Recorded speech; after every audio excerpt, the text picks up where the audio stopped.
Hello and welcome to today's lesson on Sankey diagrams. In this video, we will understand Sankey diagrams and how they represent energy flow in a system. So far, we have delved into the fundamental principle of conservation of energy. You have learned that energy cannot be created or destroyed, only transferred or transformed from one form to another. Understanding this principle is crucial as it forms the foundation upon which Sankey diagrams are based.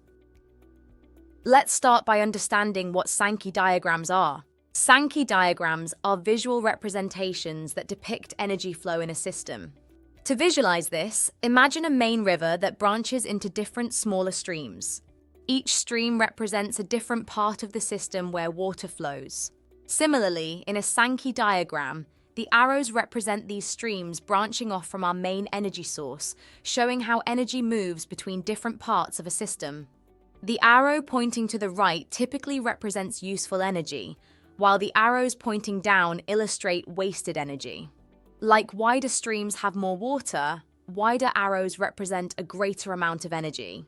Similarly, just as the water in a river is never lost, it simply flows into different streams, the total amount of energy in a system remains constant. In a Sankey diagram, this is represented by the total width of the arrows before and after branching. The sum of the widths of all the arrows after the branching equals the width of the main arrow before it branches. To better grasp this concept, let's go through an example of a light bulb. There are three parts to this diagram. The first part of the diagram shows the energy input akin to our main river. For a light bulb, this is electrical energy. We have 100 joules of electrical energy going into the light bulb. The second part is the useful energy arrow pointing to the right. In the case of a light bulb, our desired output is light energy. This bulb emits 10 joules of light energy. The third part is the arrow beneath, representing wasted energy, which in this instance is heat energy. This bulb wastes 90 joules as heat energy. We can clearly see that the total energy input equals the sum of the useful energy output and the wasted energy. This aligns with the law of conservation of energy. In our example, the width of the light energy arrow to the right is much smaller compared to the heat energy arrow pointing down. This is because traditional incandescent light bulbs are inefficient, converting much of the electrical energy into wasted heat.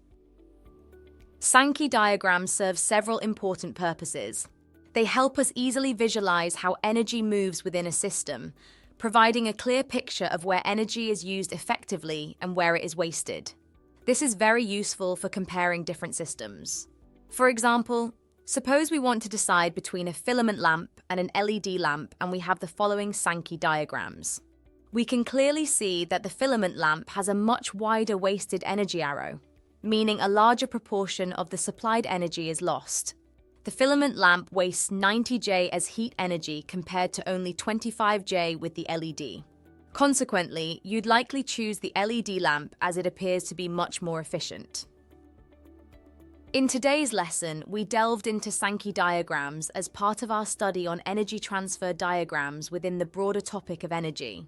We learned that Sankey diagrams visually represent energy transfers, highlighting useful and wasted energy. This helps us understand how energy is conserved and where inefficiencies occur in a given system. Understanding Sankey diagrams aids us in better comprehending energy transfer in different systems.